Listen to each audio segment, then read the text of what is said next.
from, you know, Joe Kiernan and Rick Santelli. This just came out, and we'll just play that for a second.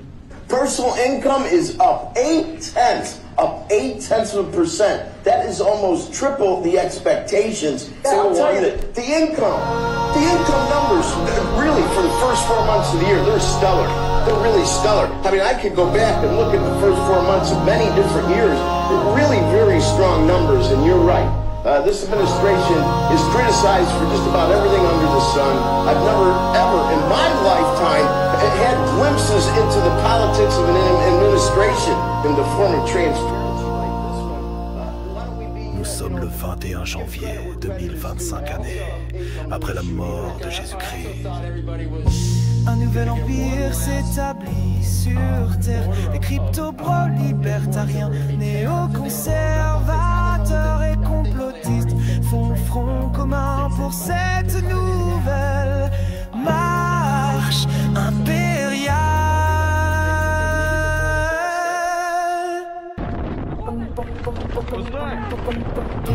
Une révolution viriliste sur la planète et dans les esprits. Chasser les démons, guérir les malades, brûler des sorcières et la DPJ. C'est la révolution viriliste. Je me réveille, je prends mes droits, je refuse les stéréotypes. Je suis unique, je suis fort, je suis maître de mon corps, de mon cœur, de mon esprit. Je suis libre, je suis chrétien, je ne suis plus prisonnier. Je suis responsable de mes actes, je suis l'auteur de ma vie. Je remplis mes devoirs, je suis présent, je suis actif.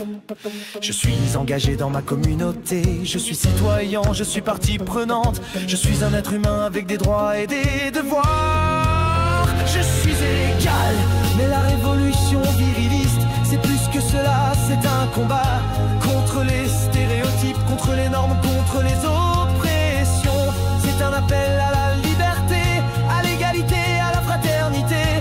C'est un appel à la dignité, à l'autonomie, à la responsabilité. Je suis sensible, je suis émotif, je suis humain.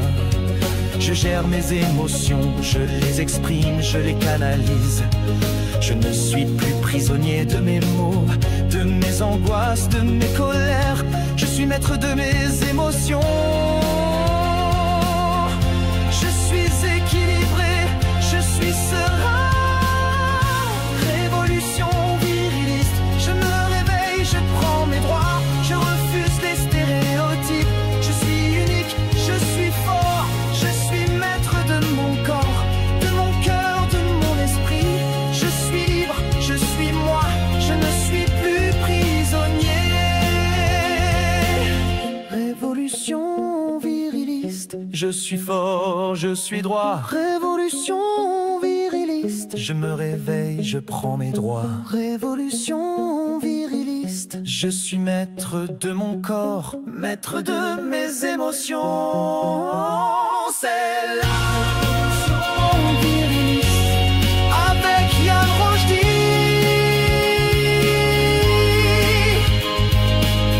Je suis fort, je suis droit. Révolution viriliste, je me réveille, je prends mes droits. Révolution viriliste, je suis maître de mon corps, maître de mes émotions.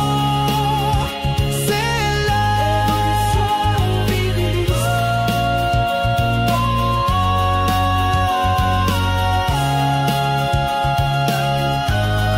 Avec Yann Rochdy.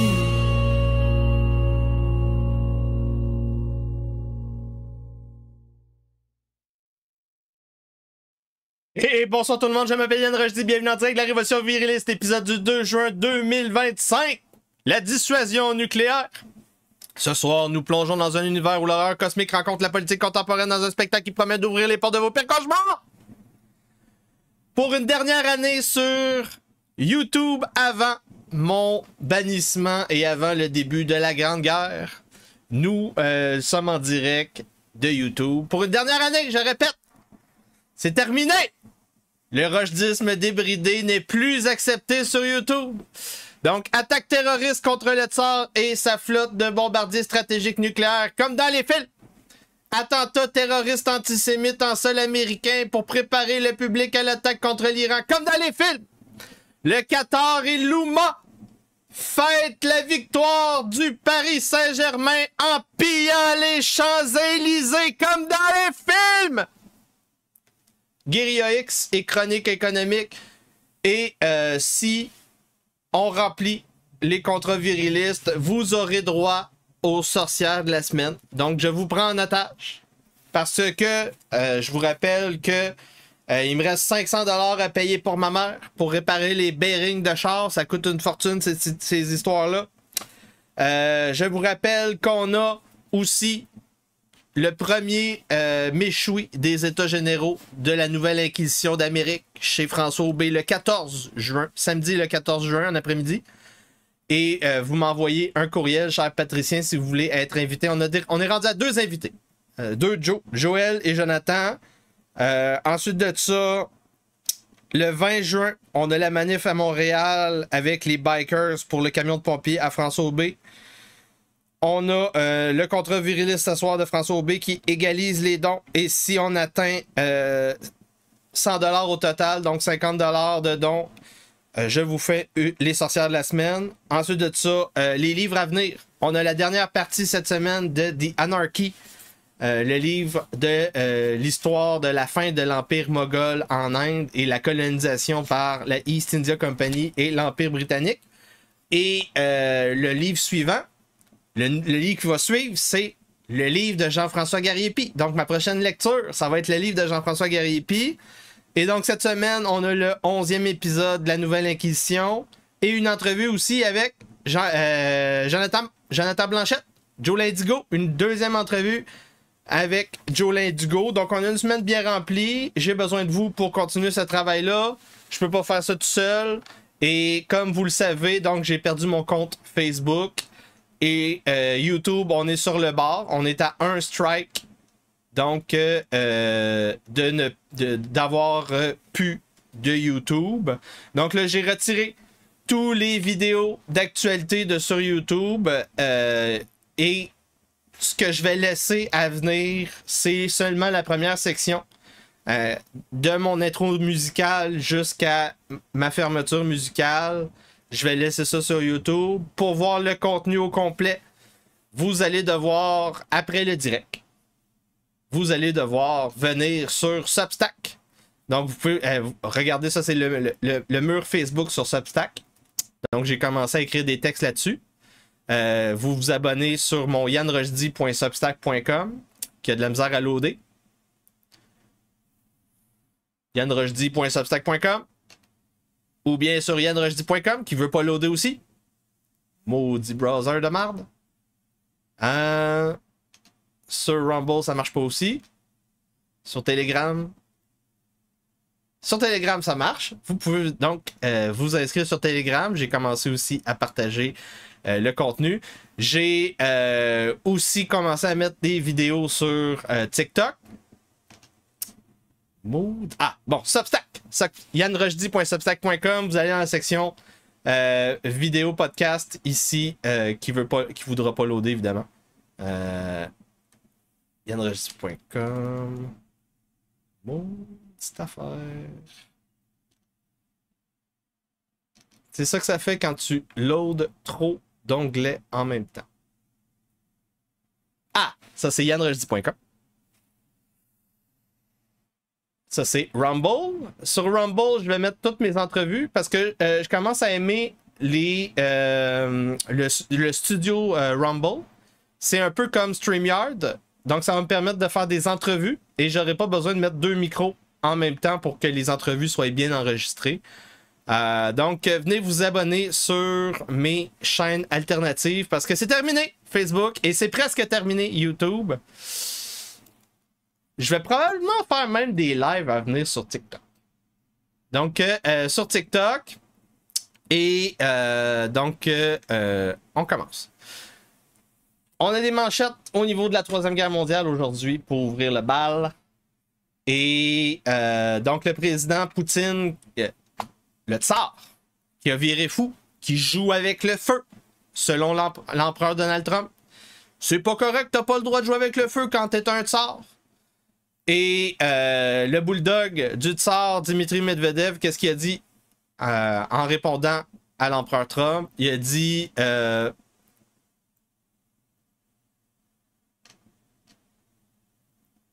je connais juste une chose qui est vraiment une mauvaise chose. Puis c'est la Troisième Guerre mondiale. So shut the fuck up. Poutine a disjoncté. Donc, selon Trump, attaque massive en vue. Écoutez le podcast de Alexandre Robert sur History Legend ou bedon Idriss Aberkan avec Sylvain Ferreira pour voir qu'il y a eu donc le début d'une super attaque massive de début d'été. Et pendant ce temps, l'armée ukrainienne n'est plus capable de recruter des gens. Donc là vous voyez, ils sont en train d'essayer de recruter un cycliste.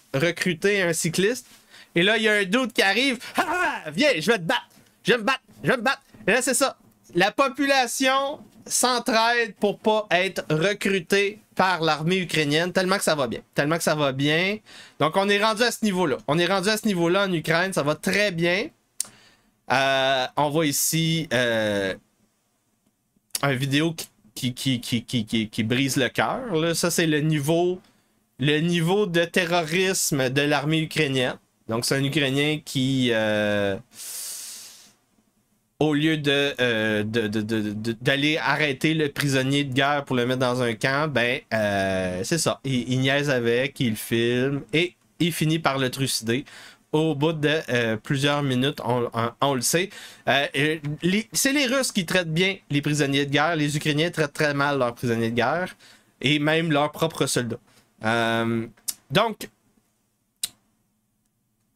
ici, Poutine, avec ses lieutenants qui se vantent d'avoir repris le contrôle de McDonald's en Russie, malgré les sanctions économiques. Ça, c'est très drôle. Qu'est-ce qu'on a ici? 2 millions de documents détaillant le programme nucléaire russe ont été fuités en ligne selon German Danwatch et Der Spiegel. Donc, oui, cette guerre, elle va de mal en pis. Le FBI, le département de la justice américain, qui arrête un espion de 28 ans qui travaillait à la Defense Intelligence Agency, qui a tenté de transmettre des documents confidentiels. Ça va de mal en pis. Ici, on voit une attaque de drone qui va être déviée à la dernière seconde parce que l'opérateur de drone russe a vu un civil et il attend, il va finir par tuer les soldats. Donc, on voit des différences comme ça dans les vidéos sur les réseaux sociaux. Moi, j'en mets plein dans mes montages, pas pour rien, parce que ça représente qu'est-ce qui se passe sur le plancher des vaches en Ukraine. Donc, une menace imminente de Beijing qui a été dénoncée et par Emmanuel Macron en point de presse otanien et des dudes au niveau de l'OTAN. Évidemment, les Asiatiques n'ont pas aimé le parallèle qu'Emmanuel Macron et les dudes de l'OTAN ont essayé de faire. De dire que qu'est-ce qui se passe présentement en Ukraine va arriver à 100% à Taïwan. Les Taïwanais sont pas caves comme les Ukrainiens. Malheureusement, sont pas aussi corrompus que les Ukrainiens, sont pas aussi divisés que les Ukrainiens. C'est les trois. C'est pas juste un des trois. Ils sont pas juste caves, ils sont pas juste divisés, sont pas juste corrompus. C'est les trois. C'est une combinaison. Je vous rappelle que c'est très important de mettre un petit like. Je sais que à chaque fois que je mets un truc de guerre dans le titre, le podcast n'est pas partagé chez les utilisateurs de YouTube. En plus, il fait beau aujourd'hui.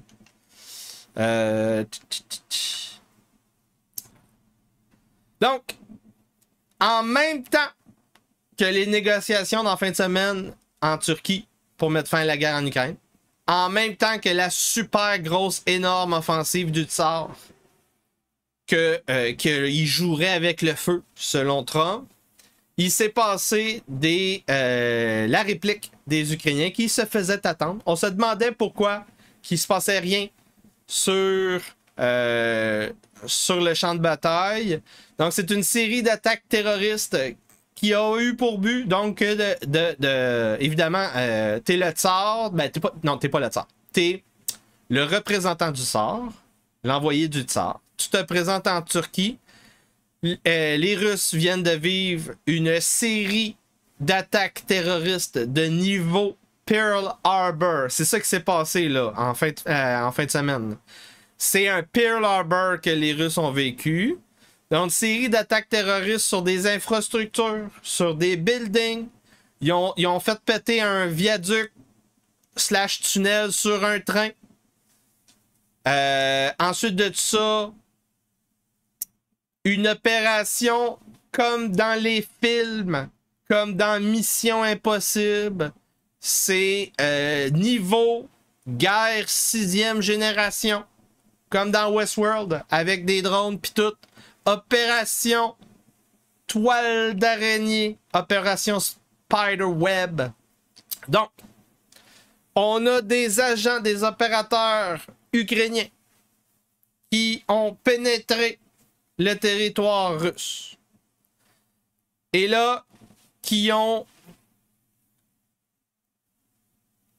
comment qu'on pourrait dire ça? Accumulé le stock nécessaire. C'était quoi le stock nécessaire? Des camions avec un truc sur le toit qui permettrait à des panneaux d'ouvrir. Et là, dans l'armature, dans le sous-toit, tu avais des drones, des petits drones, moins de 1 kilo, probablement à peu près autour de ça, 1 kilo peut-être, maximum, avec probablement des trucs comme du plastique, du Semtex, des explosifs, forte densité énergétique, plus puissant que le TNT, en tout cas selon moi. Et là, c'est ça. Ils accumulent un stock de camions, les drones, les explosifs. Et là, à ce qui paraît, il y aurait donné des contrats pour conduire les trucks à des Russes. Et là, ça aurait été fait par Internet. Et là, tu aurais donc des Russes, des Biélorusses, qui auraient conduit les camions proches des pistes d'atterrissage avec donc les bombardiers stratégiques nucléaires russes. Dans plusieurs donc bases aériennes. Ces bases aériennes sont connues parce que, selon les traités internationaux en lien avec les armes nucléaires, il faut rendre public les bombardiers stratégiques, la localisation des bombardiers stratégiques qui ont des armes nucléaires, et il ne faut pas les cacher. Ils n'ont pas le droit de les cacher.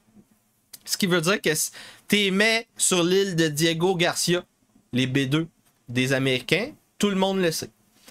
La même affaire avec les Russes. Et là, c'est ça. Les Ukrainiens ont utilisé ces données-là, qui sont open source, qu'on peut obtenir partout sur la planète. Et là, ils ont donné les camions dans les mains de Russes qui prenaient des contrats de livraison. Et là, quand que le camion arrivait proche de la base aérienne stratégique, le cap automatiquement au-dessus du truck se levait et les drones commençaient à partir. C'est vraiment comme dans les films. C'est vraiment comme dans les films. Et là, évidemment, les Ukrainiens ont commencé à se vanter. Nous avons anéanti la flotte de bombardiers stratégiques russes. Wow, minute papillon. Wow, minute papillon. C'est un peu plus compliqué que ça. Premièrement, ce ne sont pas tous les camions de munitions munitions intelligentes qui ont réussi leur mission. Il y a des camions qui ont été interceptés avant d'arriver à l'endroit stratégique. Oui, ça a fait des belles images. C'est pas 40 avions qui ont sauté. On parle pour l'instant de quelque chose entre 4 et 6 bombardiers stratégiques qui ont été anéantis. Puis les Russes, il y en aurait quelque chose comme 50. Donc, c'est le genre d'avion qui a été attaqué. C'est des avions qui coûtent une fortune. Ça, c'est certain que ça fait très mal au niveau de cette guerre-là contre l'Empire du Tsar. Donc, on voit ici l'image du panneau. Donc, c'est ça. Ce sont des containers qui ont été transférés sur des camions remorques que tu peux, comme dans des ports, que tu peux juste domper le container dessus. Et là, les panneaux, on voit les panneaux ici d'un sous-toit avec des petits drones FPV qu'on appelle. C'est ça, c'est le niveau de la guerre présentement. Et ici, vidéo d'un trucker biélorusse qui a essayé et réussi d'empêcher quelques drones d'atteindre leur cible en lançant des roches dessus. Enquête sur, on voit ici une image des containers en question.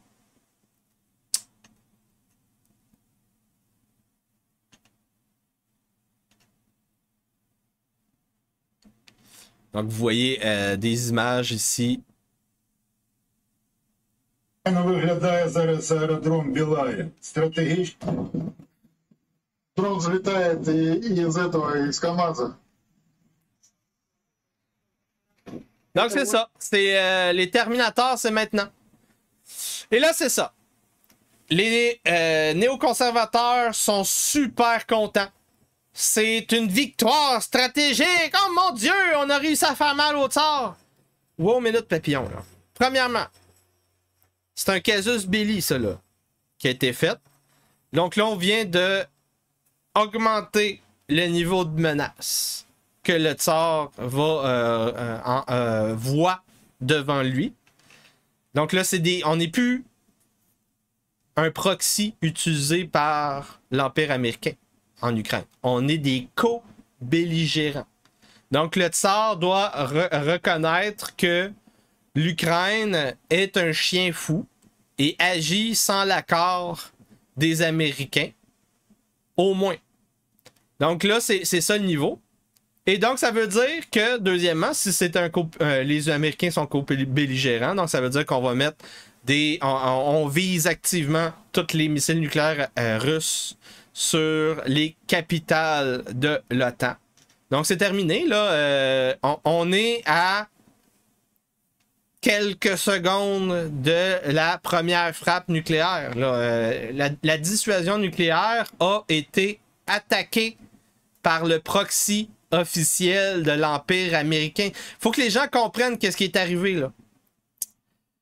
Ils ont essayé d'anéantir la dissuasion nucléaire russe. On a essayé de faire une first strike et on a raté. C'est quoi la prochaine étape? Tu nuke Kiev. C'est ça la prochaine étape. On est rendu là, là. Je suis le tsar. Moi, je regarde ça. Je veux dire, il respecte même pas ma dissuasion nucléaire. C'est terminé, là. C'est terminé. En tout cas, ça va être un gros barbecue cet été. Donc, c'est tombé officiellement en fin de semaine et publiquement sur les réseaux sociaux aujourd'hui. Donc, le tsar lance des nouvelles demandes dans la négociation pour la paix. Donc, c'est terminé. Les demandes ne seront pas recevables. Il n'y a pas possibilité présentement, sans que Donald Trump recule sur ses pas, il n'y a pas possibilité de paix. Il n'y a que la guerre sale dans un avenir proche en Ukraine, malheureusement. Et si vous voulez faire de l'argent, je vous recommande de vous acheter des imprimantes 3D avec des rembobineuses pour faire des fils de fibre optique. C'est l'avenir. Parce que c'est pas juste des drones sans fil qu'on a besoin. On a besoin de dirigeables avec des sensors. On a besoin de drones avec des câbles optiques. On s'en calisse, même s'il y a des câbles. Anyway, à 100 mètres, tu vois pas le câble dans les airs. Et donc, c'est ça. Ça ressemble à ça. C'est partout en Ukraine. Il y a des câbles partout à terre. C'est des petits drones. Ils sont à quelques dizaines de mètres dans les airs. Et c'est en fait la sentinelle du 21e siècle. Donc, c'est l'avenir. L'avenir, c'est achetez-vous des imprimantes 3D si vous voulez faire du cash. Les Russes ont mis en ligne des vidéos vantant leur premier système de laser en combat. Et oui, on est rendu là. Des armes de laser anti-drone. Ça ressemble à ça, en passant. Donc, les lasers, ça ressemble à... c'est comme c'est un genre c'est ça. C'est comme une lunette. C'est comme une lentille, mais plus grosse. Ça ressemble à ça, un laser. Les Chinois qui atteignent le niveau de la fusée réutilisable, donc le niveau SpaceX dans l'exploration spatiale, une première historique. Deuxième empire avec cette capacité sur la planète. Les Européens sont un petit peu derrière parce que leur fusée a explosé. Les cartels mexicains vont s'entraîner en Ukraine, mesdames et messieurs, saviez-vous ça? Ici, un Chinois qui fait du parapente qui s'est ramassé à 3000 mètres, qui a commencé à 3000 mètres d'altitude et il s'est rendu à 8589 mètres. Il a paniqué. Évidemment, ça c'est de l'exploration viriliste. Et en arrivant au sol, il pensait avoir mouru, en train de mourir, là, mais en arrivant au sol, il s'est rendu compte qu'il avait battu le record du monde. Le record du monde de parapente. Donc ça, c'est un Chinois viriliste. C'est un Chinois viriliste. Un autre viriliste qui comprend c'est quoi? Le monde du 21e siècle, comment faire de l'argent. Donc, il s'est construit lui-même, dans son petit laboratoire maison, un sensor d'intelligence artificielle qui marche à la couleur. Mesdames et messieurs. Donc, ça tire toutes les ballons de couleur pas jaune.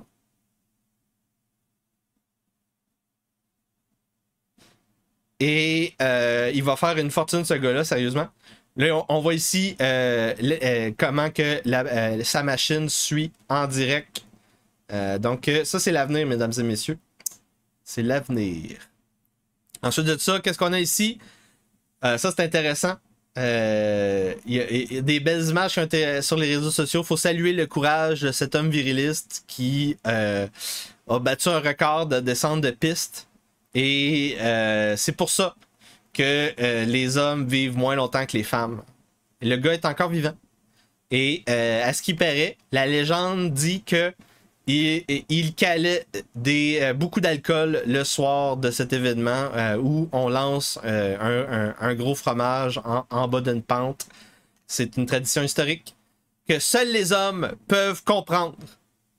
Dernier truc, on voit ici les nouveaux Goggle Night Vision. À quoi ça ressemble? Donc c'est comme dans les jeux vidéo. On est rendu là. Donc on entoure la silhouette pour maximiser le contraste. Pour ressortir les humains du décor. Ensuite de ça, tu vois les trajectoires des vecteurs des balles. Et donc, on est rendu là. Donc, arrêtez de chialer que les jeux ne sont pas assez réalistes, parce qu'il y a trop de lumière puis d'aide visuelle, comme le radar puis tout ça. Ah non, tous les soldats maintenant vont avoir accès à ça. Donc, c'est comme dans un jeu vidéo. On est rendu à l'économie, mesdames et messieurs. Économie internationale. La Pologne, il y a eu des élections. Et candidat d'extrême droite a gagné. Le centriste était en tête. Mais le gars d'extrême droite a gagné. Encore une fois, un autre sondage de modéré qui ment. Parce que c'est ça qu'ils font les gens. Ils nous mentent. Présentement, il y a un bras de fer entre Donald Trump, l'empereur, et son gouverneur de la Réserve fédérale, Powell, qui ne veut pas baisser les taux d'intérêt pour aider Trump à refinancer la dette américaine. C'est l'enjeu des tarifs, c'est l'enjeu de la crise économique de cet été. Donc, en passant, ce ne sont pas les prévisions. Il ne faut jamais regarder les prévisions à long terme. Les prévisions à long terme fonctionnent jamais. Les prévisions à long terme, c'est fait pour les gens qui ne comprennent pas c'est quoi l'économie, puis qui sont des employés syndiqués, puis qui travaillent pour la Caisse de dépôt, puis qui écoutent Radio-Canada. C'est à ça que ça sert, les prévisions à long terme. Donc, la dette est toujours pire que les prévisions à long terme depuis la fin de la science autour des années 90. Autour des années 90, la science a été achetée par les méga corporations de la planète, par les grandes banques centrales. Et depuis ce temps-là, il n'y a plus de croissance économique. Il y en avait déjà plus autour des années 70-80 pendant les années Reagan. Mais depuis les années 90, c'est le quantitative easing. C'est on imprime de la dette comme du vent. C'est là qu'on est rendu. C'est ça, l'économie de la magie. Et donc, la Maison-Blanche de Trump qui dit « Mon budget avec un déficit ne sera pas un budget de déficit. » Il n'y aura pas d'augmentation de déficit sous le bill de Trump, mais il y aura augmentation de 3,8 trillions sur la dette. Point d'interrogation.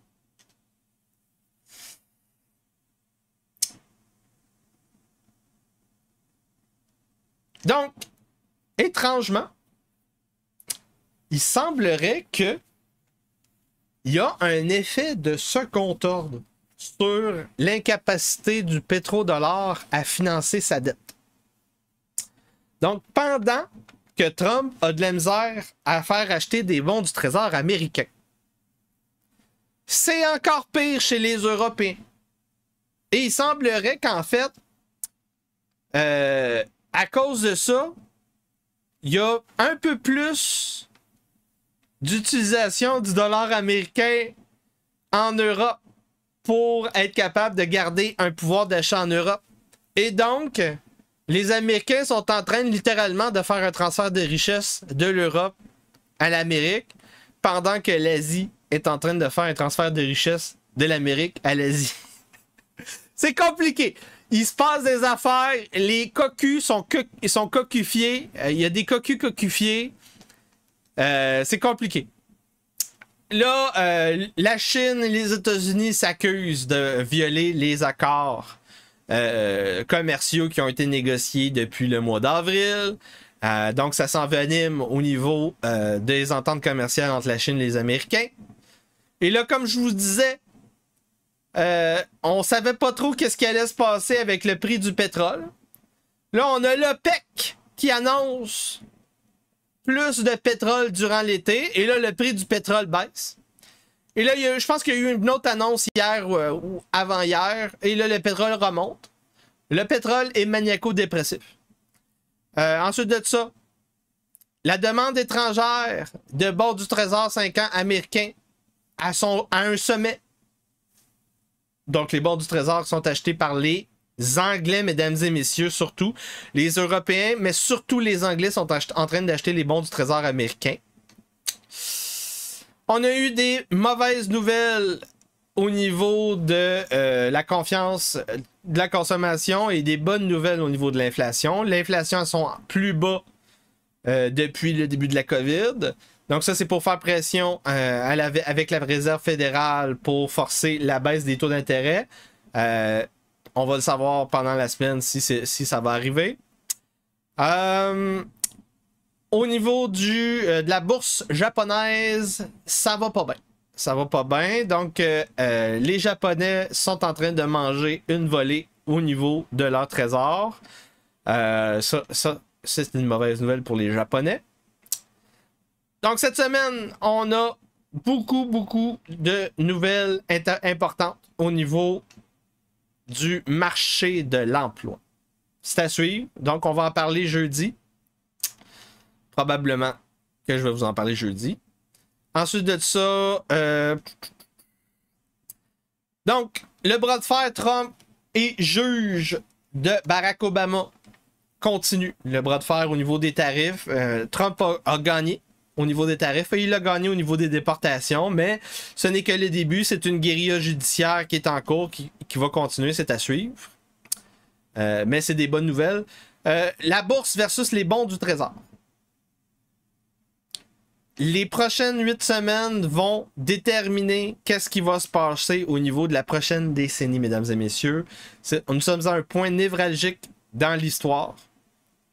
Le nœud gordien sera dénoué dans les 2 prochains mois. C'est annoncé, c'est une prophétie. Est-ce que nous aurons la capacité de refinancer la dette américaine sans crash économique? C'est la question. Est-ce qu'on aura une longue récession pour stabiliser les bons du Trésor? Ou est-ce qu'on va avoir une inversion et on va avoir une explosion sur les marchés boursiers? C'est à suivre. Est-ce qu'on va avoir de la déflation ou est-ce qu'on va retourner en inflation et en croissance économique exceptionnelle? Bonne nouvelle! Le déficit commercial à son plus bas depuis les années de Reagan. Ça, c'est exceptionnel pour Donald Trump.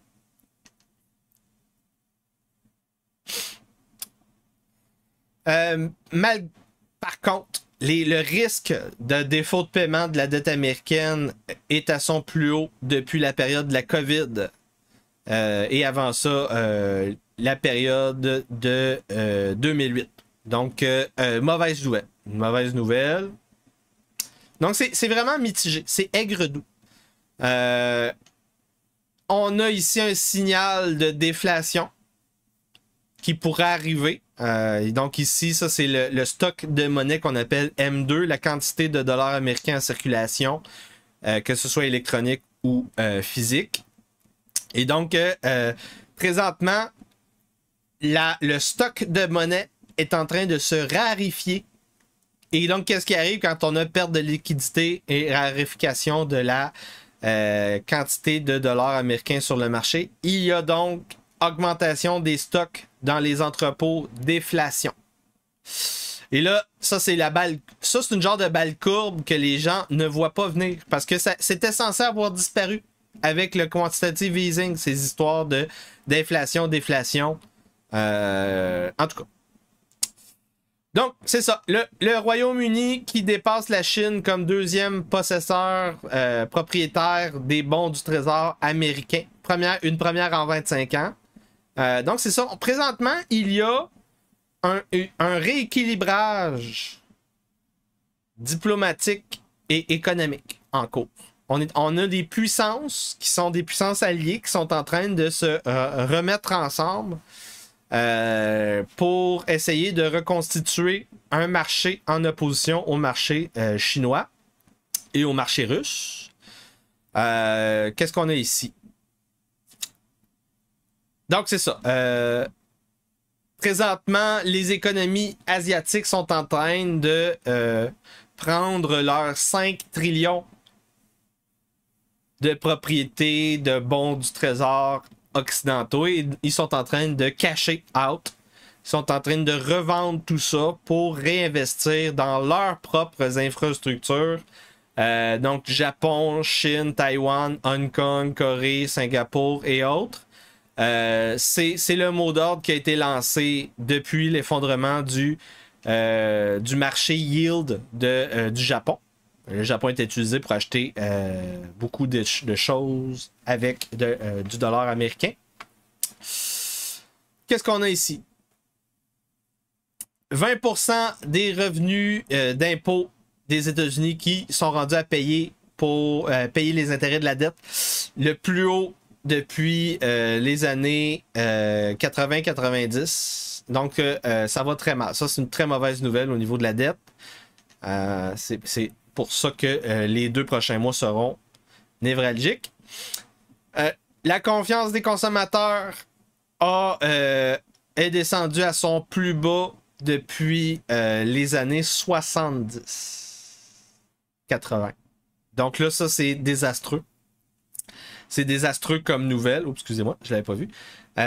Donc, c'est effondrement de la confiance des consommateurs.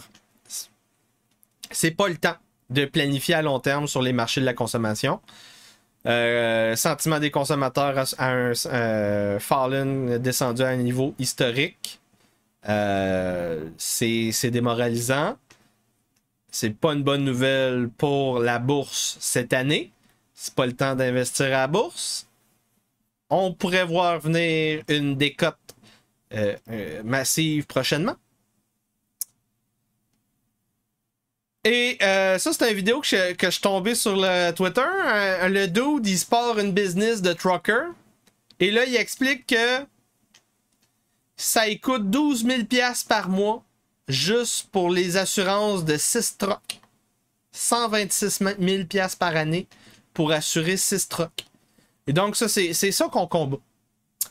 Ce que le rochedisme a débridé combat, c'est le fait que ce dude-là peut pas partir une business. Tu peux pas payer 126 000 $ par année d'assurance, puis l'État te force à avoir l'assurance. Tu peux pas. C'est juste pas possible. Le gars, il va rester chez eux. C'est un scam, c'est un racket. Et c'est ça qu'on combat. C'est ça qu'on combat. Puis là, présentement, j'ai besoin de vous. C'est un appel à l'aide. J'ai besoin de vous. On est au point mort de la saison. Et donc, je vous rappelle que vous pouvez envoyer des dons.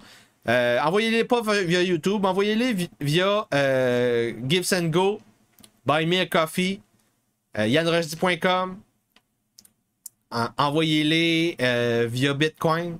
Envoyez-les, inscrivez-vous, abonnez-vous à ma chaîne sur Substack, yanrojdi.substack.com. Abonnez-vous sur yanrojdi.com. Allez partager mon contenu sur les plateformes alternatives, Telegram, TikTok. Parce que c'est là qu'on est rendu. On est rendu que les dernières personnes qui vont combattre, c'est fous furieux de mafieux qui vont vous racketter avec des taxes, puis des tarifs, puis des trucs que vous devez tout le temps faire, tout le temps acheter. Vous êtes obligé. La taxe carbone. Si vous n'êtes pas capable de financer les médias alternatifs, je vais disparaître. Et ensuite de ça, on passera notre temps sur Netflix. C'est ça, c'est là qu'on est rendu. Donc, Donald Trump a lancé ses nouveaux tarifs contre le Canada au niveau de l'acier et de l'aluminium pour bien détruire nos industries. Donc là, l'aluminium, ça fait mal en tabarnak au Québec. Il y a bien des gens qui vont commencer à se poser des questions. Ouais, fait que comme ça, on n'est pas capable de commercer des milliers de tonnes d'aluminium en Europe parce que c'est compliqué. Poster des milliers de tonnes d'aluminium, c'est compliqué. Mettre ça sur un bateau, les faire traverser l'océan Atlantique, ça coûte cher. Ça prend des compétences. Puis on n'a pas ça. On n'a pas ça. Donc là, il y a des gens qui vont commencer à comprendre qu'on est dans la merde, dans le tabarnak. Et ça prend des gens comme moi avec un micro-trottoir pour poser des questions, pour provoquer des changements. Sinon, il n'y en aura pas de changement. Donc, 13 millions de tonnes d'acier par année. Au-dessus de la moitié envoyée aux États-Unis. 3,3 millions de tonnes d'aluminium par année. 2,7 millions transférés aux États-Unis. Et donc, il y a des gens qui vont se poser des questions. Ouais, fait que c'est compliqué. Vendre de l'acier et de l'aluminium en dehors des États-Unis. le ministre de l'économie Dominique Leblanc qui dit blablabla, j'ai pas peur de toi les États-Unis. Le Québec qui pourrait avoir une croissance économique de 70 milliards de dollars si Québec retirait les estis de barrières douanières que le Québec maintient et qui empêche les Québécois de pouvoir travailler et récolter la valeur de leur travail sans être acquittés par des hosties de mafieux. Imaginez-vous à quel point la croissance économique du Québec serait effervescente s'il n'y avait pas autant de hosties de taxes. Les hosties de taxes. Et là, ça va empirer. Ça va empirer parce que là, ils vont dire Trump a détruit l'économie canadienne. Et donc, on va imprimer de la dette. Puis on va partir des projets d'infrastructure pharaoniques. Donc, c'est ça. On va relancer l'économie canadienne avec des projets d'infrastructure qui vont être des éléphants blancs. Présentement, on a des boomers qui essayent de revendre leurs chalets et qui sont pas capables de faire de l'argent avec la revente de leurs chalets. Parce que le marché des chalets est encore pire que le marché des condos et du marché des maisons unifamiliales. Donc, l'entrepreneur d'extrême droite qui explique ici que on a un standard de vidange de fosses septiques obligatoirement aux 2 ans. Malgré qu'on pourrait faire ça aux 4-5 ans. Donc, ça, c'est le genre de truc qui augmente la facture à cause d'un esti de fonctionnaire qui te dit que ça prend telle affaire à X temps. Ça prend tel assureur, ça prend telle vidange de faux septiques, ça prend tel grade de standard de qualité de fucking ventilation, du xénon dans ton building, whatever. Marché immobilier. Perte de 750 000 $ à Alton, en Ontario. Vous voyez les chiffres. C'est pas moi qui invente ça. C'est pas moi qui invente ça. On a des beaux chiffres aujourd'hui. On a des beaux chiffres. Donc, ici, un manoir à Hamilton, en Ontario, valeur de 3,2 millions, qui a été vendu à 1,4. Foreclose à 1,4. Incroyable. Incroyable. C'est le temps de faire des achats, des ventes de feu. Donc, on a ici des développeurs qui coupent leur prix de condo neuf de 25% pour être capable de les vendre. On voit ici une carte de maison à vendre où, normalement, dans son quartier, il y en avait 3 à 5 à vendre en même temps. Là, vous voyez, c'est démentiel. C'est où ça? Elle habite où, elle? Elle dit pas où. Mustang Lakes. Je sais pas si elle est canadienne. Boston. Elle est allée au Boston, donc elle est une américaine. Qu'est-ce qu'on a ici? Le prix des maisons dans le Grand Toronto. Alors, c'est en train de baisser. Graduellement, c'est en train de baisser. Donc, on a des indicateurs intéressants au niveau du marché immobilier au Canada, au Québec, en Ontario et aux États-Unis. Un développeur immobilier ici qui explique pourquoi ça n'a pas de calice de bon sens les standards de qualité dans les villes au niveau de l'urbanisme. Donc, ça, c'est un exemple intéressant. Donc, tu es un promoteur immobilier. Ton promoteur immobilier, tu es censé arriver clé en main avec ton urbanisme, ton projet d'urbanisme. Et donc, tout c'est le mobilier urbain qu'on appelle, en plus que les maisons, en plus que les trottoirs, en plus que les égouts, l'électricité, tout ça. Et là, il explique que la ville, au niveau des standards urbanistes, impose un contracteur pour les lampadaires. Puis ça coûte 28 000 $ le lampadaire. Ce lampadaire, il est même pas en or à ce prix-là. À 28 000 $ le lampadaire, il est mieux d'être en or. Il est mieux d'avoir des lasers qui tire les sans-abri, vendeurs de fentanyl.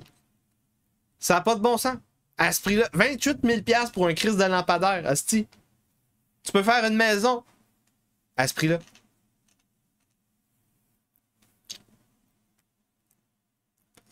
Donc, le marché immobilier aux États-Unis, donc c'est un marché d'acheteurs présentement. Donc, il y a, pour la première fois depuis 2018, plus d'acheteurs que de... non, plus de vendeurs que d'acheteurs. Et donc, c'est un marché d'acheteurs. Oui, on a le beau jeu. On a l'offre. On a beaucoup d'offres présentement. Et les prix ne reflètent pas du tout la valeur immobilière du marché. Donc, on est dans la plus grande bulle de l'histoire de l'humanité.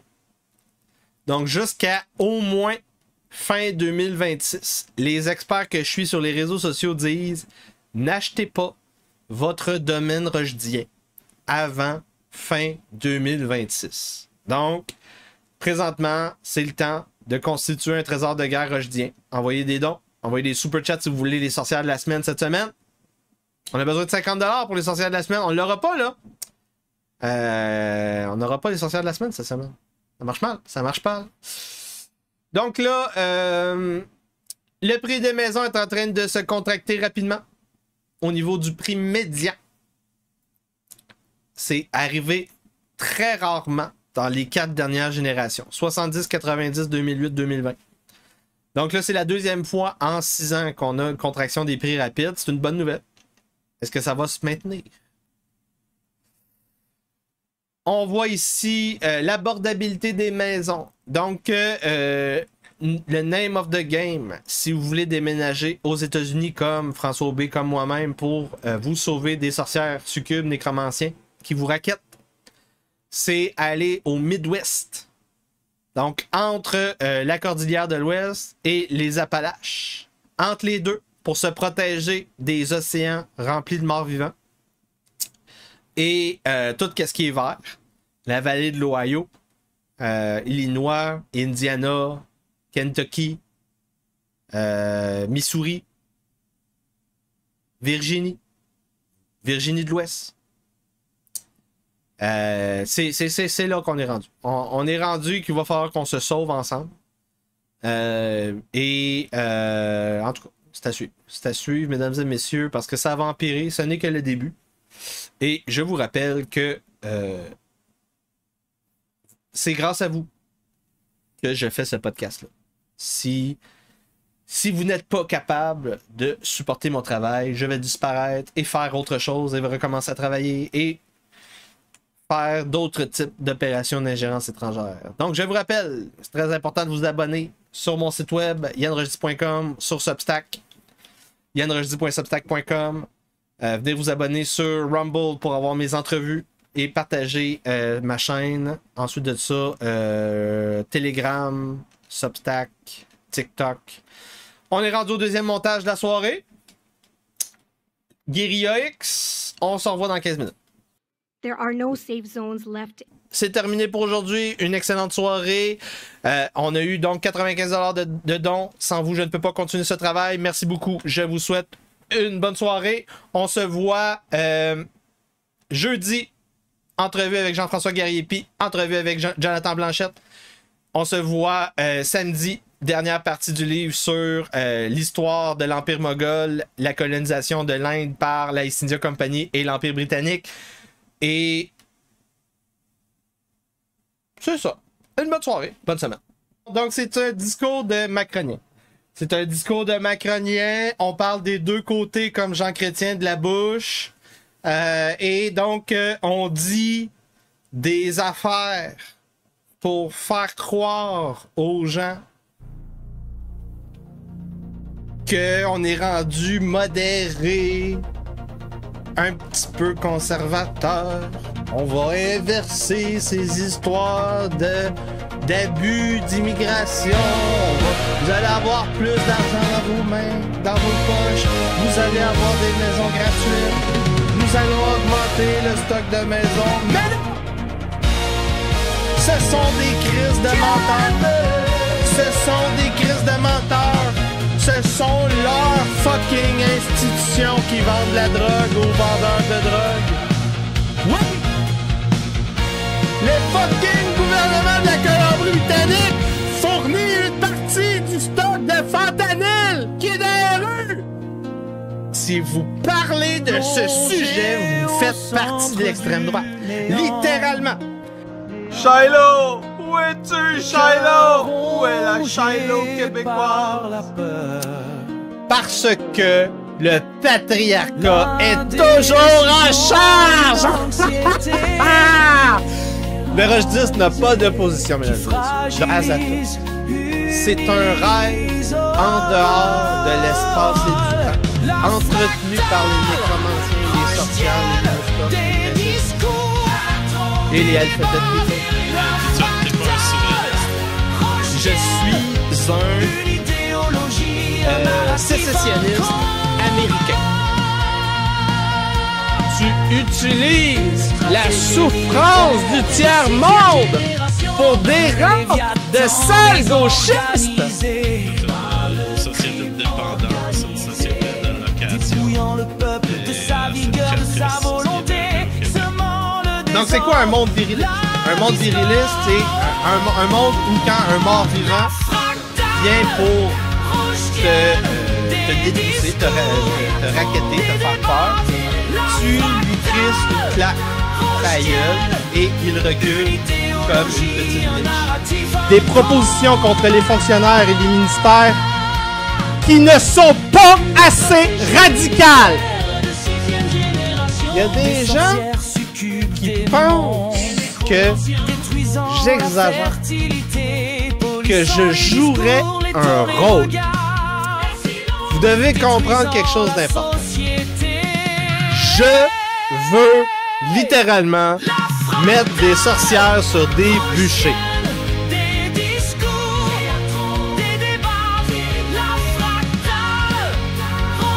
Donc, plus que la moitié des Gen Z veut une dictature, selon un sondage en Angleterre. Comme le rejet.